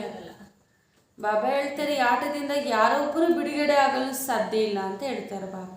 ಪ್ರಪಂಚದ ಸನ್ಯಾಸಿಗಳು ಮೋಕ್ಷ ಬೇಕು ಅಂತ ಅಂದ್ಕೊಳ್ತಾರೆ. ಮೋಕ್ಷ ಯಾರಿಗೂ ಸಿಗುವುದಿಲ್ಲ. ಮೋಕ್ಷ ಯಾವಾಗ ಬೇಕು ಅಂತ ಕೇಳ್ತಾರೆ? ದುಃಖ ಇದ್ದಾಗಲೇ ಅಲ್ವಾ. ಅದಕ್ಕೆ ಬಾಬಾ ಹೇಳ್ತಾರೆ ಮಕ್ಕಳು ಇವಾಗ ಚೆನ್ನಾಗಿ ಪುರುಷಾರ್ಥ ಮಾಡಿ ಸುಖಮಯ ಪ್ರಪಂಚಕ್ಕೆ ಹೋಗ್ತೀರಾ, ಅದರಲ್ಲಿ ಉನ್ನತ ಪದವಿಯನ್ನು ಪಡೆಯುತ್ತೀರಾ, ಅಲ್ಲಿ ಈ ರೀತಿ ದುಃಖದ ಮಾತುಗಳೇ ಇರುವುದಿಲ್ಲ ಅಂತ ಹೇಳ್ತಿದ್ದಾರೆ ಬಾಬಾ. ಅದಕ್ಕೆ ತಾಯಿ ತಂದೆಯನ್ನು ಪೂರ್ತಿಯಾಗಿ ಫಾಲೋ ಮಾಡಿ ನಮ್ಮ ಚಲನೆಯನ್ನು ಸುಧಾರಣೆ ಮಾಡಿಕೊಳ್ಳಬೇಕು. ತಂದೆಯೇ ಬಂದು ದಾರಿ ತೋರಿಸ್ತಾ ಇರಬೇಕಾದ್ರೆ ನಾವ್ಯಾಕೆ ಆ ದಾರಿ ಮೇಲೆ ನಡಿಬಾರ್ದು ಅಂತ ಕೇಳ್ತಾರೆ. ಪರಮಧಾಮದಿಂದ ತಂದೆ ಬಂದು ದಾರಿ ತೋರಿಸ್ತಾರಲ್ಲ, ಮತ್ತು ನಾವ್ಯಾಕೆ ನಡಿಬಾರ್ದು? ನಡಿಬೇಕಾ ಇಲ್ವಾ? ನಡಿಬೇಕಲ್ವಾ? ಅದಕ್ಕೋಸ್ಕರ ಜಾಸ್ತಿ ಇಚ್ಛೆಗಳನ್ನು ಇಟ್ಕೊಳ್ಬೇಡಿ. ಯಜ್ಞದಲ್ಲಿ ಏನು ಸಿಗುತ್ತೋ ಅದನ್ನೇ ತಿನ್ನಿ, ಅದನ್ನೇ ಸ್ವೀಕರಿಸಿ, ಜಾಸ್ತಿ ಲೋಭದಲ್ಲಿ ಬರಬೇಡಿ ಅಂತ ಹೇಳ್ತಾ ಇದ್ದಾರೆ. ಕರ್ಮೇಂದ್ರಿಯಗಳಿಗೆ ವಶ ಆಗಬೇಡಿ. ವಶ ಆಗಿದ್ರೆ ಉನ್ನತ ಪದವಿಯನ್ನು ತಾವು ಪಡೆಯಲು ಸಾಧ್ಯವಿಲ್ಲ. ಈ ರೀತಿ ಹಾಡುಗಳನ್ನು ಪ್ರದರ್ಶನೆಯಲ್ಲೂ ಕೂಡ ಹಾಕಿ ಅದರ ಮೇಲೆ ನೀವು ಅರ್ಥ ಮಾಡಿಸಬಹುದು ಅಂತ ಹೇಳ್ತಾರೆ. तुम हो शिव बाबा के परिवार, शिव बाबा के ऊपर तो कोई है नहीं और सबके ऊपर तो कोई ना कोई निकलेंगे. 84 जन्म में दादा बाबा भी 84 मिलते हैं. शिव बाबा है रचता, अब नई रचना रच रहे हैं, अर्थात पुरानी को नया बनाते हैं. तुम जानते हो हम सावरे से गोरे बनते हैं. स्वर्ग में श्री कृष्ण है नंबर 1. ನಾವಿವಾಗ ಶಿವಬಾಬರವರ ಪರಿವಾರದವರಾಗ್ಬಿಟ್ಟಿದ್ದೀವಿ ಅಂತ ಹೇಳ್ತಾರೆ. ಯಾವುದು ನಮ್ಮ ಪರಿವಾರ? ಈಶ್ವರಿಯ ಪರಿವಾರ ಅಥವಾ ಶಿವಬಾಬನ ಪರಿವಾರ. ಶಿವಬಾಬನ್ಕಿನ್ನ ಉನ್ನತ ಯಾರಿದ್ದಾರೆ?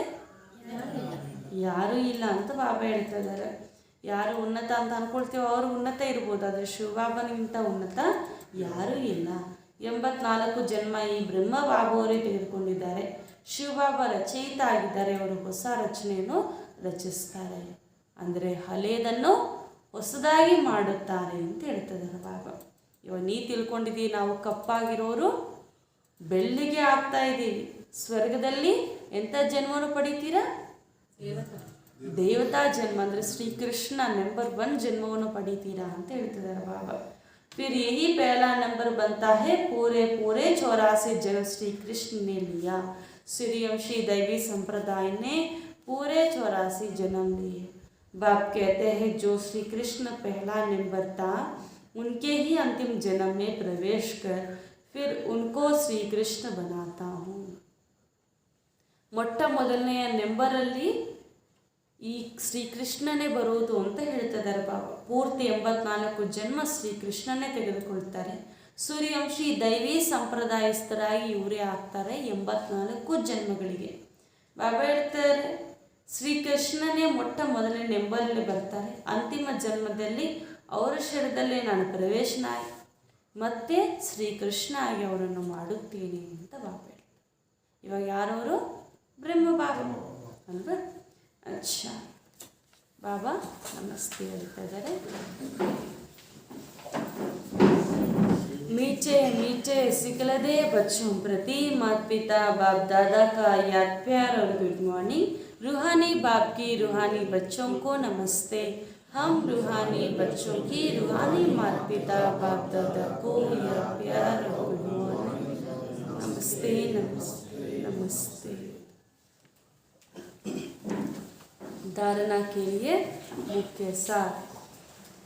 फर्स्ट पॉइंट, धारणೆಗಾಗಿ मुख्य सार. फर्स्ट पॉइंट, कोई भी विनाशी तमन्नाएं नहीं रखनी है. ಯಾವುದೇ ವಿನಾಶಿ ಇಚ್ಛೆಗಳನ್ನು ಇಟ್ಟುಕೊಳ್ಳಬಾರದು.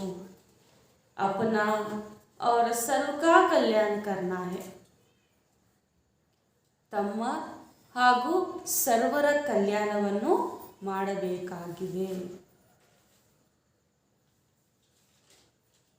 सेकेंड पॉइंट, देह सहित सब कुछ भूल वापस घर चलना है.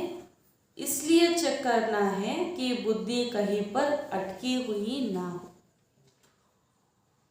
देह सहित ಎಲ್ಲವನ್ನೂ ಮರೆತು ಮನೆಗೆ ಹೋಗಬೇಕು.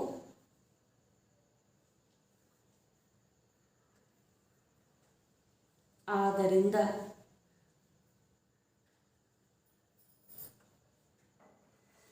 ಬುದ್ಧಿ ಎಲ್ಲೂ ಸಿಲುಕಿ ಹಾಕಿಕೊಳ್ಳದೆ ಚೆಕ್ ಮಾಡಿಕೊಳ್ಳಿರಿ. ಬುದ್ಧಿಯಲ್ಲೂ ಕೂಡ ಬಂಧಿತ ಆಗಬಾರ್ದು, ಹಾಗೆ ನೀವು ಚೆಕ್ ಮಾಡಿಕೊಳ್ತಾ ಇದ್ದೀರಿ ಅಂತ ಹೇಳ್ತಾರೆ. वरदान, नेचुरल अटेंशन को अपनी नेचर माना आदत बनाने वाले स्मृति स्वरूप भव. ನ್ಯಾಚುರಲ್ ಅಟೆನ್ಷನ್, ಸಹಜ ಗಮನವನ್ನು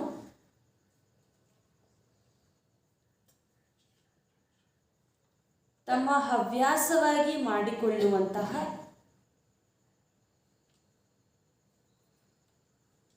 ಸ್ಮೃತಿ ಸ್ವರೂಪ ಭವ. ಸಹಜ ಗಮನವನ್ನು ಅಥವಾ ನ್ಯಾಚುರಲ್ ಅಟೆನ್ಷನನ್ನು ತಮ್ಮ ಹವ್ಯಾಸವಾಗಿ ಮಾಡಿಕೊಳ್ಳುವಂತಹ ಸ್ಮೃತಿ ಸ್ವರೂಪ ಭವ. स्पष्टीकरण, सेना में जो सैनिक होते हैं वह कभी भी अलबेले नहीं रहते, सदा अटेंशन में अलर्ट रहते हैं. आप भी पांडव सेना हो, इसमें ज़रा भी अलबेलेपन ना हो. अटेंशन एक नेचुरल विधि बन जाए. कई अटेंशन का भी टेंशन रखते हैं, लेकिन टेंशन की लाइफ सदा नहीं चल सकती. इसलिए नेचुरल अटेंशन अपनी नेचर बनाओ. अटेंशन रखने से स्वतः स्मृति स्वरूप बन जाएंगे. विस्मृति की आदत टूट जाएगी. ಸೇನೆಯಲ್ಲಿ ಸೈನಿಕರು ಹೆಂಗೆ ಹುಡುಗಾಟಿಕೆತನ ಮಾಡದೆ ಅಲರ್ಟ್ ಆಗಿರ್ತಾರೆ, ಹುಡುಗಾಟಿಕೆ ಮಾಡ್ತಾ ಇರ್ತಾರೆ, ಎಷ್ಟು ಅಲರ್ಟ್ ಆಗಿರ್ತಾರೆ. ನೀವು ಪಾಂಡವ ಸೇನೆಯರು ಕೂಡ ಅಷ್ಟೇ, ಸ್ವಲ್ಪವೂ ಕೂಡ ಹುಡುಗಾಟಿಕೆತನದಲ್ಲಿ ಬರಬಾರ್ದು. ಅಟೆನ್ಷನ್ ಇಟ್ಕೊಳ್ಬೇಕು, ಸಹಜ ವಿಧಿಯಾಗಿ ನೀವು ಮಾಡಿಕೊಳ್ಳಬೇಕು. ಎಷ್ಟೊಂದು ಅಟೆನ್ಷನ್ ಕೊಡೋದ್ರಲ್ಲೇ ಟೆನ್ಷನಲ್ಲಿ ಬಂದ್ಬಿಡ್ತಾರೆ. ಆದರೆ ಟೆನ್ಷನ್ ಲೈಫು ಸದಾ ನಡೆಸಲಿಕ್ಕೆ ಸಾಧ್ಯ ಇಲ್ಲ. ಆದ್ದರಿಂದ ನ್ಯಾಚುರಲ್ ಅಟೆನ್ಷನ್ ಆಗಿ ಮಾಡಿಕೊಳ್ಳೋದೇ ತಮ್ಮ ಹವ್ಯಾಸವಾಗಿ ಮಾಡಿಕೊಳ್ಳಿ. ಅಟೆನ್ಷನ್ ಇಟ್ಕೊಂಡಾಗ ಸ್ವತಃ ಸ್ಮೃತಿ ಸ್ವರೂಪರಾಗ್ಬಿಡ್ತೀರಾ. ವಿಸ್ಮೃತಿ ಆಗೋ ಅಭ್ಯಾಸವೂ ಕೂಡ ಬಿಟ್ಟುಬಿಡುತ್ತೆ, ನೀವೇ ಬಿಟ್ಬಿಡ್ತೀರಾ ಅಂತ ಭಾವಿಸ್ತಾರೆ. ಯಾವಾಗ? ನ್ಯಾಚುರಲ್ ಅಟೆನ್ಷನ್ ಇದ್ದಾಗ. ಅಟೆನ್ಷನೇ ಟೆನ್ಷನ್ ಆಗಬಾರ್ದು. ನ್ಯಾಚುರಲ್ ಅಟೆನ್ಷನ್ ಇದ್ದಾಗ ನಾವು ಈ ಎಲ್ಲ ವಿಸ್ಮೃತಿಯ ಅಭ್ಯಾಸವನ್ನು ಬಿಟ್ಟು ಬಿಡ್ತೀವಿ ಅಂತ ಹೇಳ್ತದೆ. ಸ್ಲೋಗನ್, ಸ್ವಯಂ ಕೆ ಸ್ವಯಂ ಟೀಚರ್ ಬನೋ तो सर्व कर्मेंद्रिया स्वतः समाप्त, कमजोरियाँ स्वतः समाप्त हो जाएगी.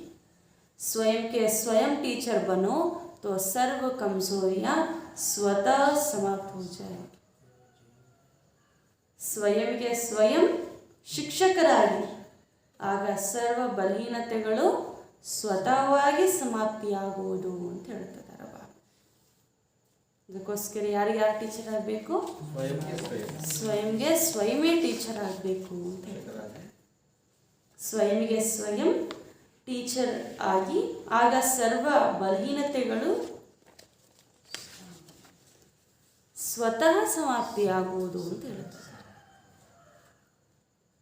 ಮಾತೇಶ್ವರಿ ಜಿ ಕೆ अनमोल महावाक्य, मम्मारवರ अमूल्य महावाक्य. फर्स्ट पॉइंट, याद की तैलुक माना संबंध है ज्ञान से, ज्ञान के बिना याद यथार्थ नहीं रह सकती. ನೆನಪಿನ ಸಂಬಂಧ ಜ್ಞಾನದೊಂದಿಗೆ ಇದೆ. ಜ್ಞಾನವಿಲ್ಲದೆ ಯಥಾರ್ಥ ನೆನಪನ್ನು ನೀವು ಮಾಡಲು ಸಾಧ್ಯವಿಲ್ಲ. ಅಂದರೆ ಸಾರದಲ್ಲೇನು ಯೋಗದ ಆಧಾರ ज्ञान ಅಂತ ತಿಳಿಸ್ತಾ ಇದ್ದಾರೆ. पहले मनुष्य को अपनी सुखी जीवन बनाने के लिए कौन सी मुख्य पॉइंट बुद्धि में रखनी है? ಮೊಟ್ಟ ಮೊದಲು ಮನುಷ್ಯರು ತಮ್ಮ ಸುಖಿ ಜೀವನವನ್ನು ಮಾಡೋದಕ್ಕಾಗಿ ಯಾವ ಮುಖ್ಯ ಪಾಯಿಂಟನ್ನು ಬುದ್ಧಿಯಲ್ಲಿ ಇಟ್ಕೊಳ್ಬೇಕು ಅಂತ ಕೇಳ್ತಾರೆ. ಯಾವ ಪಾಯಿಂಟ್ ಇದ್ದರೆ ನಾವು ಸದಾ ಸುಖಿಯಾಗಲು ಸಾಧ್ಯ? ಏನು? ಇನ್ನು ಇವತ್ತು ಬಾಬಾ ಮುರಳಿ ಹೇಳೋದನ್ನ ಹೇಳಿದ್ದಾರೆ. ಲಾಸ್ಟಲ್ಲಿ ಏನು ಹೇಳಿದ್ರು ಬಾಬಾ? ಅದಕ್ಕೆ ಮೊದಲು ಇನ್ನು ಮುರಳಿಯಲ್ಲಿ ಸರಿ, ನಾವು ಯಾರ ಸಂತಾನ? ಬಾಬಾ ಹೇಳಿದ್ರೆ ನೀವೆಲ್ಲ ಕೂಡ ಈಶ್ವರಿ ಪರವಾದವರಾಗಿದ್ದೀರಿ ಅಂತ. ನಾವೆಲ್ಲ ಕೂಡ ಯಾರ ಸಂತಾನ? ಶಿವ ಬಾಬಾ ಸಂತಾನ. पहले तो मुख्य बात समझनी है, जिस परमात्मा बाप की हम संतान हैं, उस बाप की याद में हर समय श्वासोश्वास उपस्थित रहे, उस अभ्यास रहने की पूर्ण रीति से कोशिश करनी है. ನಾವಂತೂ ಇವಾಗ ಪರಂಪಿತ ಪರಮಾತ್ಮ ತಂದೆಯ ಸಂತಾನರಾಗ್ಬಿಟ್ಟಿದ್ದೀವಿ. ಆದರೆ ಅವರ ನೆನಪಿನಲ್ಲಿ ಪ್ರತಿಯೊಂದು ಸಮಯ ಶ್ವಾಸದಲ್ಲೂ ಕೂಡ ಅವ್ರ ನೆನಪಿನಲ್ಲೇ ಉಪಸ್ಥಿತ ಆಗಬೇಕು. ಈ ರೀತಿ ಪೂರ್ಣ ರೀತಿ ಅಭ್ಯಾಸ ಮಾಡಬೇಕು. अब श्वासोश्वास का मतलब है लगातार बुद्धि योग लगा रहे, जिसको निरंतर योग अटूट अजपा जाप याद कहा जाता है। या कोई मुख से जपने वाली याद नहीं है और ना कोई मूर्ति सामने रख उसका ध्यान पर रखना है। ನೋಡಿ, ಇಲ್ಲಿ ಶ್ವಾಸದಲ್ಲೂ ನೆನಪು ಅಂತಂದ್ರೆ ಏನು, ಬುದ್ಧಿಯುಗ ಸದಾ ಅವ್ರ ಜೊತೆ ನಿರಂತರವಾಗಿ ಜೋಡಣೆ ಆಗಿರಬೇಕು. ಎಂದಿಗೂ ಕೂಡ ನೆನಪು ಅನ್ನೋದು ಮುರಿದು ಹೋಗಬಾರ್ದು ಅಂತ ಬಾಬಾ ಹೇಳ್ತಾ ಇದ್ದಾರೆ. ಸದಾ ಕಾಲಕ್ಕೆ ಹೋಗಿ ಹೆಂಗೆ ಜಪ ಮಾಡ್ತಾ ಇರ್ತಾರಲ್ವ, ಅವ್ರು ಸದಾ ಸ್ಮರಣೆಯಲ್ಲಿ ಇರ್ತಾರೆ. ಅದ್ರಲ್ಲಿ ನಾವು ಜಪ ಮಾಡೋ ಅವಶ್ಯಕತೆಯೂ ಇಲ್ಲ, ಒಂದು ಮೂರ್ತಿನಿಟ್ಟು ಅದ್ರ ಮೇಲೆ ಗಮನ ಕೊಡೋ ಅವಶ್ಯಕತೆಯೂ ಇಲ್ಲ. ಆದರೆ ಸದಾ ಅವರ ನೆನಪಿನಲ್ಲೇ ಇರಬೇಕು. परंतु यह बुद्धियोग द्वारा याद रखनी है। अब वो याद भी निरंतर तब रह सकती जब परमात्मा का पूरा परिचय हो, तभी ध्यान पूरा लगा सकते. ಇಲ್ಲಿ ಬಾಯಿಂದ ಜಪ ಮಾಡೋ ಅವಶ್ಯಕತೆ ಇಲ್ಲ, ಮೂರ್ತಿಗಳಿಂದ ಪೂಜೆ ಮಾಡೋ ಅವಶ್ಯಕತೆ ಇಲ್ಲ, ಅದರ ಮೇಲೆ ಗಮನ ಕೊಡೋ ಅವಶ್ಯಕತೆ ಇಲ್ಲ. ಆದರೆ ಬುದ್ಧಿಯೋಗದ ಮುಖಾಂತರ ಅವರನ್ನು ನೆನಪು ಮಾಡಬೇಕು. ನೆನಪು ನಿರಂತರವಾಗಿರಬೇಕು ಅಂತ ಹೇಳ್ತಾರೆ. ನಿರಂತರ ನೆನಪಿರಬೇಕಂದ್ರೆ ಏನು ಮಾಡಬೇಕು, ಪರಮಾತ್ಮನ ಸಂಪೂರ್ಣ ಪರಿಚಯ ನಮಗಿರಬೇಕು ಅಂತ ಹೇಳ್ತಾರೆ. ಪರಮಾತ್ಮನ ಪರಿಚಯವಿಲ್ಲದೆ ನಾವು ಅವರ ಮೇಲೆ ಪೂರ್ತಿ ಗಮನವನ್ನು ಇಡಲು ಸಾಧ್ಯವಿಲ್ಲ. परंतु परमात्मा तो गीता में साफ कहते हैं, ना मैं ध्यान से ना जप से मिलता हूँ और ना मेरी सूरत को सामने रख उनका ध्यान करना है, परंतु ज्ञान योग द्वारा परमात्मा को पाना है. इसलिए पहले चाहिए ज्ञान.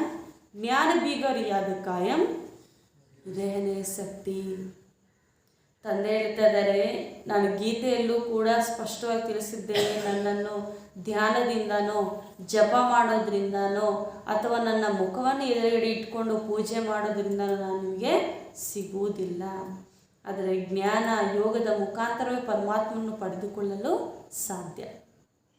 ನೆನಪು ಮಾಡಬೇಕೆಂದರೆ ಜ್ಞಾನ ಬೇಕು, ಜ್ಞಾನವಿಲ್ಲದೆ ನೆನಪು ಸದಾ ಇರಲು ಸಾಧ್ಯ ಇಲ್ಲ.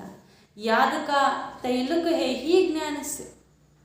ನೆನಪಿನ ಸಂಬಂಧ ಯಾವುದರ ಜೊತೆ ಇದೆ, ಜ್ಞಾನದ ಜೊತೆಯಲ್ಲೇ ಇದೆ.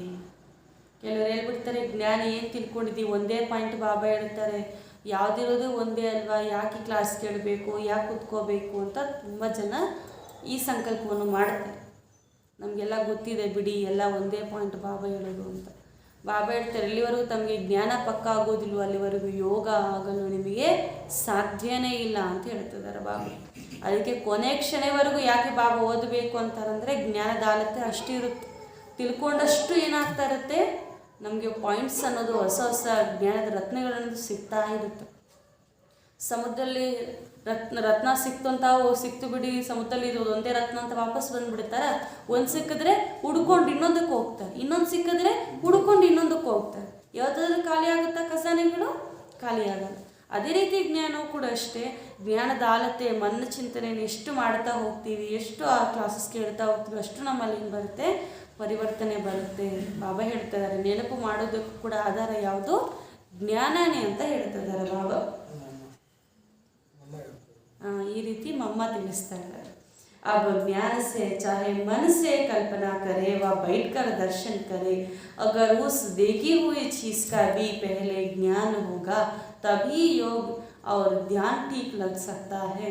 इसलिए परमात्मा कहते हैं, मैं कौन हूँ, मेरे साथ कैसे योग लगाना है, उसका भी ज्ञान चाहिए. ज्ञान के लिए फिर पहले संग चाहिए. अब यह सब ज्ञान की पॉइंट बुद्धि में रखनी है, तभी योग ठीक लग सकेगी. ನೋಡಿ, ಜ್ಞಾನ ಇರಬೇಕು ಅಂತ ಬಾಬಾ ಹೇಳ್ತಾರೆ. ಇವಾಗ ಜ್ಞಾನದಿಂದನೇ ನಾವು ಮನಸ್ಸಿನ ಕಲ್ಪನೆಯಿಂದ ಅಥವಾ ದರ್ಶನೆಯಿಂದ ಪರಮಾತ್ಮನ ಪಡೆಯಲಿಕ್ಕೆ ಸಾಧ್ಯ ಇಲ್ಲ, ಆದರೆ ಜ್ಞಾನದಿಂದ ಮಾತ್ರ ಪಡೆಯಲಿಕ್ಕೆ ಸಾಧ್ಯ ಅಂತ ಹೇಳ್ತಾರೆ. ಆವಾಗಲೇ ಯೋಗ ಸರಿಯಾಗಿ ಹತ್ತಲು ಸಾಧ್ಯ. ಪರಮಾತ್ಮ ಹೇಳ್ತಾ ಇದ್ದಾರೆ, ನಾನು ಯಾರು ಅಂತ ತಿಳ್ಕೊಂಡ್ರೇ ನನ್ನ ಜೊತೆ ಸರಿಯಾಗಿರೋ ಯೋಗವನ್ನು ನೀವು ಜೋಡಿಸ್ಲಿಕ್ಕೆ ಸಾಧ್ಯ, ಅದಕ್ಕೆ ಜ್ಞಾನ ಬೇಕು ಅಂತ ಹೇಳ್ತಾರೆ. ಜ್ಞಾನವೂ ಕೂಡ ಬೇಕು ಅಂದರೆ ಅದಕ್ಕೆ ಫಸ್ಟ್ ಸಂಗತ್ಯ ಬೇಕು, ಒಳ್ಳೆಯ ಸಂಘ ಬೇಕು ಅಂತ ಹೇಳ್ತಾ ಇದ್ದಾರೆ. ಆ ಒಳ್ಳೆಯ ಸಂಘದಲ್ಲಿ ಜ್ಞಾನದ ಪಾಯಿಂಟ್ಸ್ ನಿಮ್ಮ ಬುದ್ಧಿಯಲ್ಲಿ ಕೂತ್ಕೊಳ್ಳುತ್ತೆ, ಆವಾಗಲೇ ಯೋಗ ಸರಿಯಾಗಿ ಹತ್ತಲು ಸಾಧ್ಯ. ಇದು ಮೊದಲನೇ ಟಾಪಿಕಲ್ಲಿ. ಎರಡನೇ ಟಾಪಿಕ್, सृष्टि की आदि कैसी होगी. सृष्टिಯ आदि ಹೇಗಾಗುತ್ತೆ ಅಂತ. ಮನುಷ್ಯ पूछते हैं कि परमात्मा ने सृष्टि कैसे रचे. ಮನುಷ್ಯರು ಕೇಳುತ್ತಾರೆ, ಎಲ್ಲರೂ ಇರುವಂಥ ದೊಡ್ಡ ಕ್ವೆಶ್ಚನ್ ಇದೆ, ಪರಮಾತ್ಮ ಈ ಸೃಷ್ಟಿಯನ್ನು ಹೆಂಗೆ ರಚಿಸಿದ್ರು ಅಂತ. ಏಕೆಂದರೆ ಎಲ್ಲ ಕಲ್ಪನೆ ತುಂಬ ಇದೆ, ಥಿಯರೀಸ್ ತುಂಬ ಇದೆ, ಆದರೆ ವಾಸ್ತವಿಕತೆ ಏನಿದೆ ಅದು ಯಾರಿಗೂ ಗೊತ್ತಿಲ್ಲ. आदि में कौन सा मनुष्य रचा, अब उसका नाम रूप समझाना चाहते हैं. अब उस पर उन्हों को समझाया जाता है कि परमात्मा ने सृष्टि का आदि ब्रह्मा तन से ही की. पहला आदमी ब्रह्मा रचा है, पहला आदमी ब्रह्मा रचा है.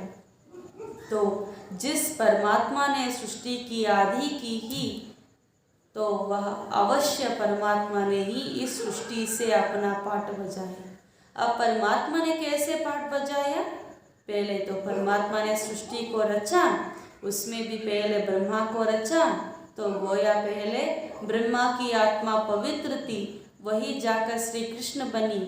उसी तन द्वारा फिर देवी देवताओं के सृष्टि की स्थापना की. परमात्मा ಮೊಟ್ಟ ಮೊದಲು ಈ ಸೃಷ್ಟಿಯನ್ನು ರಚನೆ ಮಾಡಿದಾಗ ಆದಿ ಬ್ರಹ್ಮನ ತನುವಿನಲ್ಲೇ ಬಂದು ಅವರನ್ನು ರಚನೆ ಮಾಡಿದ್ರು. ಮೊಟ್ಟ ಮೊದಲನೇ ವ್ಯಕ್ತಿ ಬ್ರಹ್ಮ ಅಂತ ಹೇಳ್ತಾರೆ ಬಾಬಾ.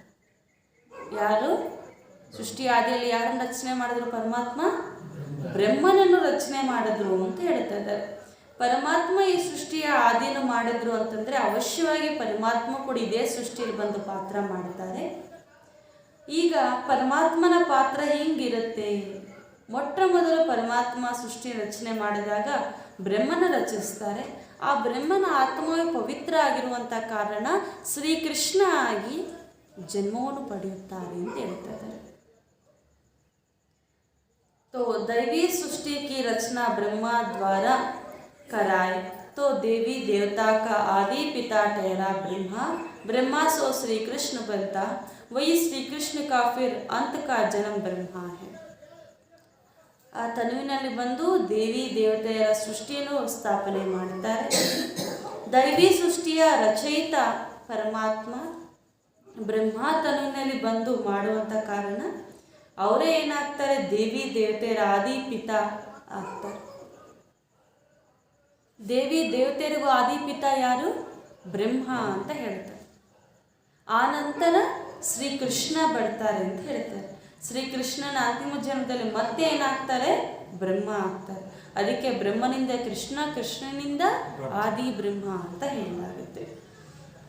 ऐसे ही सृष्टि का नियम चलता है. ಈ ರೀತಿಯೇ ಈ ಸೃಷ್ಟಿಯ ನಿಯಮ ನಡೆಯುತ್ತಿರುತ್ತದೆ. ಇದು ಯಾಕೆ ಅದು ಯಾಕೆ ಅಂತ ಕೇಳುವ ಪ್ರಶ್ನೆನೇ ಇಲ್ಲಿ ಬರಲ್ಲ ಅಂತ ಹೇಳ್ತಾ ಇದ್ದಾರೆ. अब वही आत्मा सुख का पाठ पूरा कर दुख के पाठ पूरा आती है. तो रजो तमो अवस्था पास कर फिर शूद्र से ब्राह्मण बनती है. तो हम हैं ब्रह्मावंशी सो शिववंशी सच्चे ब्राह्मण. अब ब्रह्मावंशी उसको कहते हैं जो ब्रह्मा के द्वारा अविनाशी ज्ञान लेकर पवित्र बनते हैं. ಈ ಸಮಯದಲ್ಲಿ ಯಾವ ಆತ್ಮ ಸುಖದ ಪಾತ್ರವನ್ನು ಮಾಡಿತ್ತೋ ಅದೇ ಆತ್ಮ ದುಃಖದಲ್ಲಿ ಬರಬೇಕು ಅಂತ ಹೇಳ್ತಾರೆ. ದುಃಖದ ಪಾತ್ರವನ್ನು ಸಹ ಮಾಡಲೇಬೇಕು. ರಜೋ ತಮೋ ಸ್ಥಿತಿಯಲ್ಲಿ ಬರಲೇಬೇಕು. ಶೂದ್ರಾಗಿ ಪುನಃ ಬ್ರಾಹ್ಮಣ ಆಗಲೇಬೇಕು. ಬ್ರಹ್ಮವಂಶಿಯಿಂದ ಚಂದ್ರ ಶಿವವಂಶಿ ಸತ್ಯ ಬ್ರಾಹ್ಮಣರಾಗಲೇಬೇಕು ಅಂತ ಹೇಳ್ತಾರೆ ಬಾಬಾ. ನಾವೇ ಬ್ರಹ್ಮವಂಶಿ. ಬ್ರಹ್ಮವಂಶಿಯನ್ನು ಯಾರಿಗೆ ಹೇಳಲಾಗುತ್ತೆ ಅಂತಂದರೆ ಯಾರು ಬ್ರಹ್ಮನ ಮೂಲಕ ಅವಿನಾಶಿ ಜ್ಞಾನ ರತ್ನಗಳ ತೆಗೆದುಕೊಂಡು ಪವಿತ್ರ ಆಗ್ತಾರೆ ಅವರೇ ಬ್ರಹ್ಮವಂಶಿ ಬ್ರಾಹ್ಮಣರು. ನಾವು ಯಾವ ವಂಶಸ್ಥರಾಗಿದ್ದೀವಿ? ಬ್ರಾಹ್ಮಣ ವಂಶಸ್ಥರಾಗಿದ್ದೀವಿ ಅಂತ ಹೇಳ್ತಾರೆ. ಓಂ ಶಬ್ದಕ ಯಥಾರ್ಥ ಅರ್ಥ. ಮೂರನೆಯ ಟಾಪಿಕ್ಕು ಓಂ ಶಬ್ದದ ಯಥಾರ್ಥ ಅರ್ಥ.